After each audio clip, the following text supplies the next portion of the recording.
মানুষের চলাচলের সড়ক এটি। নেত্রকোনার বারহাট্টা উপজেলার চিরাম ইউনিয়নের নৈহাটি বাজার থেকে পুটিয়া সরকারি প্রাথমিক বিদ্যালয় পর্যন্ত প্রায় 4 কিলোমিটার জায়গার সড়ক। দীর্ঘদিন সংস্কার না হওয়ায় সড়ক জুড়ে তৈরি হয়েছে খানাখন্দ। প্রতিদিন এই পথে ঝুঁকি নিয়ে চলাচল করছে হাজারো মানুষ। নৈহাটি বাজার জেলার অন্যতম বড় গরুর বাজার। কদমাকান্দা, বড়খাপন, গোতুরা, সিদলি, যাত্রাবাড়ি, মধ্যনগর সহ বিভিন্ন এলাকা এবং সুনামগঞ্জের তাহেরপুর থেকেও মানুষ ও গরু ব্যবসায়ীরা এই সড়ক ব্যবহার করেন। ফলে সড়কটি খারাপ থাকায় ভোগান্তিতে পড়ছে সাধারণ যাত্রী থেকে শুরু করে ব্যবসায়ীরাও। স্থানীয়দের অভিযোগ, ভাঙাচোরা সড়কে যানবাহন চলাচল কঠিন হয়ে পড়ছে। কৃষিপণ্য বাজারজাত করতেও বাড়ছে সময় ও খরচ। আর বর্ষা এলেই বৃষ্টি ও কাদায় সড়কের অবস্থা আরও প্রকট হয়। এতে সবচেয়ে বেশি দুর্ভোগ পোহাতে হয় শিক্ষার্থী, কৃষক, ব্যবসায়ী ও রোগীদের। সারা বাচ্চা সারা এমন তাই খসতে থাকে, কারণ এটা একটা তুমি গলি থাকে আর এই যে 4-5টা গ্রামের মানুষ ইন্দা চলাইরা করতে পারে। ভালো হইলে রাস্তা কিন্তু বাজারও আরো উন্নত হইল। আমরা এই রাস্তাটা দিয়ে সকল সময় চলাফেরা করি। রাস্তাটা হইলে আমরা লাগে চলাফেরা লাগে ভালো হয়। 15-16 বছর ধরে আমরা এই জায়গাটা চলাচল, আমরা ফুটকিয়া নৈহাটি বাজারে আউন লাগে। আমরা বহুত কষ্ট হইলে ফেরি আর নালে নৌকালি আউন লাগে। একটা অসুস্থ ব্যক্তি হইলে আমরা মনে করেন আমরা কষ্ট হইলে রুগীটা দিয়ে আমরা টলা দিয়ে আউন লাগে। বাড়ি এলাকা থাকা এটা গ্রাম, আমরা এই বারহাট্টা থানার শেষ সীমানা যেমন কলমান্দার সাইডে হচ্ছে। এখন আমরা এই জায়গাটা একটা রুগী হইলে যাইতে গেলে আপনার এই ঢলা নাও রাস্তা তৈরি হয় আর টুক কইতো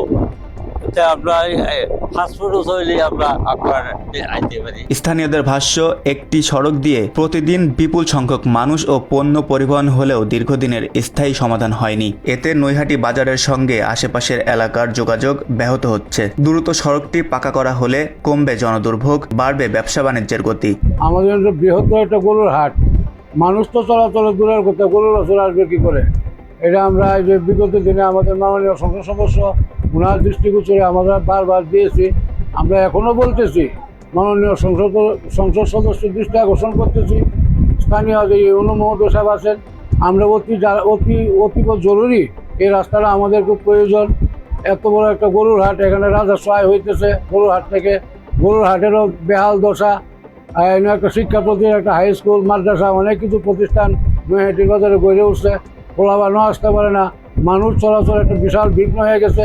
তাই আমাদের এলাকাবাসীর দাবি, এই ফুটকিয়া রাস্তা যেন পানি উন্নয়ন বোর্ডের রাস্তা আছে এবং আমাদের এই যে পানি উন্নয়ন বোর্ডের রাস্তার সাথে যদি অ্যাড করে দেওয়া হয়, আমাদের নৈহাটি বাজার পর্যন্ত এই এলাকার সর্বসাধারণ সমস্তভাবে উপকৃত হবে। বাত ব্যথা, প্যারালাইসিস কিংবা আর্থ্রাইটিস, আধুনিক প্রযুক্তি ও অভিজ্ঞ বিশেষজ্ঞদের সমন্বিত চিকিৎসার নির্ভরযোগ্য নাম ডিপিআরসি। পুটুকিয়া রাস্তাটা আমাদের জরুরি প্রয়োজন। পুটুকিয়া রাস্তাটার উপরে ডিপেন্ড করে আমাদের হাওড়ে অনেক ধানগুলা নষ্ট হয়ে যায়। বন্যায় ক্ষতিগ্রস্ত হলে এই ধানগুলা আনা সম্ভব না। আর একটা নৈহাটি গরুর হাট, এই হাটে কলমাকান্দা থেকে অনেক গাড়িগুলা আসে, আইসা নদীর পাড়ে আটকে ট্রলারে গরু আসলে পরে এই গরু এই জায়গায় আসার কোনো রুট নাই। বর্ষাকালে রাস্তা পানির নিচে তলায়া গেছে। আর অনেক আমাদের শিক্ষা প্রতিষ্ঠান আছে তিনটা প্রতিষ্ঠানে পুটুকিয়া আমাদের বারহাট্টা থানা চিরামিনান পুটুকিয়া লোকগুলা এই প্রতিষ্ঠানে আসা সম্ভব না বর্ষাকালে। রাস্তাটা করে দিন, রাস্তার জন্য আমরা খুব অসুবিধা হয়। এদিক দিয়ে চলাফেরা করতে, বাজারে আসতে পারি না, পোলাপান লেখাপড়া করতে পারে না। সড়কটির দুরবস্থা নিয়ে উপজেলা প্রশাসন বলছে, এটি এলজিডির আওতাধীন। বর্তমানে এ সড়কের জন্য উপজেলা পর্যায়ে কোনো বরাদ্দ নেই। ঊর্ধ্বতন কর্তৃপক্ষের সঙ্গে আলোচনা করে প্রয়োজনীয় ব্যবস্থা নেওয়ার কথাও জানিয়েছেন প্রশাসন। রাস্তাটা এখন হচ্ছে আপনার এলজিডি, তো ওদের যদি মেইনটেনেন্সের ইতি থাকে তখন রাস্তা ধরে হয়তো করবে। আমি বাচ্চার সাথে কথা বলছিলাম, উনি বলছে যে এটা এই মুহূর্তে আমার কিছু করার নাই আর উনি বলছে আর মানে আপনার কি করণীয় আছে কিনা? না, আপনার এলজিডি রাস্তায় আমার তো ওইভাবে কিছু করণীয় নাই। আমরা হচ্ছে অ্যাড্রেস করে ই করবো, আপনার হচ্ছে ইঞ্জিনিয়ার সাহেবকেই বলতে হবে, ইঞ্জিনিয়ার সাহেবই ই করবে আর কি। স্থানীয়দের দাবি সড়কটি সংস্কার হলে নৈহাটি বাজার কেন্দ্রিক গরুর ব্যবসা, কৃষি পণ্য, পরিবহন ও স্থানীয় অর্থনীতিতেও গতি ফিরবে। তাই জনদুর্ভোগ লাঘবে দ্রুত সড়ক সংস্কার উদ্যোগ চাই এলাকাবাসী। তথ্যচিত্রে ওমর ফারুক, বাংলা এডিয়েশন।